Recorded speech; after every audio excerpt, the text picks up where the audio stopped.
Brazil దేశంలో ఒక అద్భుతమైన ఫుట్బాల్ ప్లేయర్ ఉన్నాడు. ఆయన నుదుటి మీద, ఆయన తల మీద ఒక బ్యాండ్ పెట్టుకుంటాడు. ఆ బ్యాండ్ మీద ఏమని రాసి ఉంటుందో తెలుసా? 100% జీసస్. ఎందుకయ్యా బ్యాండ్ పెట్టుకుంటున్నావు? ఈ ఆటల పోటీలో నేను విజేత కావాలంటే నా బలం కొంత, దేవుడు కొంత కాదు. నా తెలివితేటలు కొంత, దేవుడు కొంత కాదు. నేను విజయం సాధించాలంటే 100% జీసస్ క్రైస్ట్. యవనస్తుడు తమ్ముళ్ళారా, కొంతమంది బైబిల్ పట్టుకొని రావటానికి సిగ్గుపడతారు.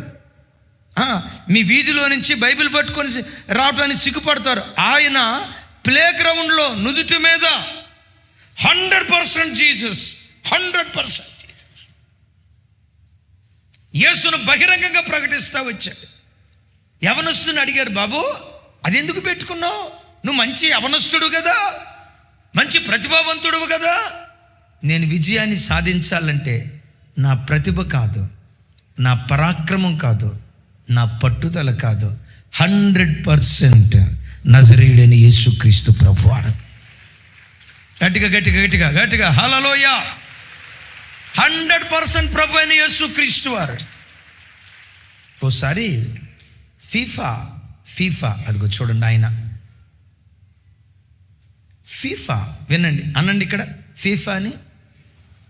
ఆ స్టేషన్ వారు, ఆ టీవీ స్టేషన్ వారు ఆయన పిలిచి, బాబు నీ తల మీద ఉన్న ఆ బ్యాండ్ తీసేయి, మా ఫీఫా అడ్వర్టైజ్మెంట్కి సంబంధించిన బ్యాండ్ పెట్టుకో. అలా కనుక నువ్వు చేస్తే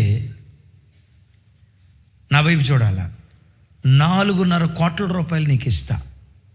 4.5 కోట్లు. ఆయన అన్నాడట, 4.5 కోట్లు కాదు, 400 కోట్లు నాకు ఇచ్చిన ఈ బ్యాండ్ పొరపాటు నేను తీసాను, ఈ పొరపాటు నేను తీసాను. ఒరే పిచ్చి మహారాజా, ఆ బ్యాండ్ తీసి ఈ బ్యాండ్ పెట్టుకుంటే 4.5 కోట్లు ఇస్తా.